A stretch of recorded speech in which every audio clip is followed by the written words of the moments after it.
Perrysburg Schools is a growing district, and officials say the funding it gets doesn't cut it and won't cut it in the future. You see, there's a levy from 2019 that provided resources for teachers, support staff, and it provides buses, desks, and supplies. Yeah, and that levy expires in December. That is why the district is asking voters for support now in 6 weeks. Steve Iwanicki spoke with the superintendent. He joins us now to break down these numbers. Steve? Yeah, so District Superintendent Tom Hosler used tonight to talk about the urgency to get some additional funding for their students. Now, the levy in 6 weeks represents 17% of the district's operating budget. Hosler says if it fails, it would be a big loss. So tonight, we're going to get into the numbers and what Perrysburg voters need to know to make a decision on November 5th. Perrysburg Schools will ask voters to approve an incremental operating levy in 6 weeks. It's something Superintendent Tom Hosler says is different from the last two no votes at the polls, which were bond issues. It represents 17% of our operating budget, $13.5 million. So a no vote will certainly change the student's experience. Perrysburg last passed an operating levy in 2019.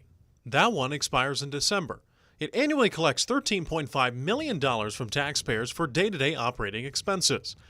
And Hosler says that $13.5 is less than 20% of the district's $72 million yearly budget.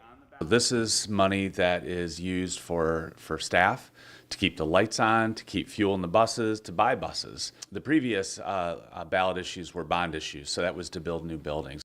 This levy, if approved, would continue to collect $13.5 million in the first year, but then collect an additional $2 million each year after that. So what does that mean for taxpayers? The district says they'll pay $4.20 per month per $100,000 of appraised home value. And what you'll see on the ballot is the county auditor estimating $341 for a $100,000 appraised value in 2024, and that number balloons to $693 in 2031. But Hosler says as Perrysburg continues to grow, people will save money.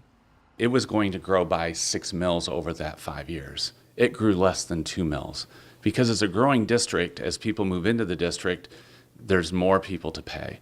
And that keeps the cost down to everyone. And Hosler says he knows there are those who are still voting no. So Tuesday night, he held a meeting at Holt Prairie Intermediate to talk about the levy. Except no one showed up. But that's not stopping Hosler, with 6 weeks to go, from getting the word out.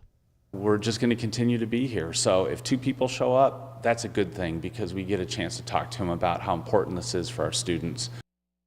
Now, as we said, today marks 6 weeks until Election Day on November 5th, and Hosler says he and the district plan to hold more opportunities for residents to learn about the levy all throughout the coming weeks. Reporting in studio, Steve Iwanicki, WTOL 11.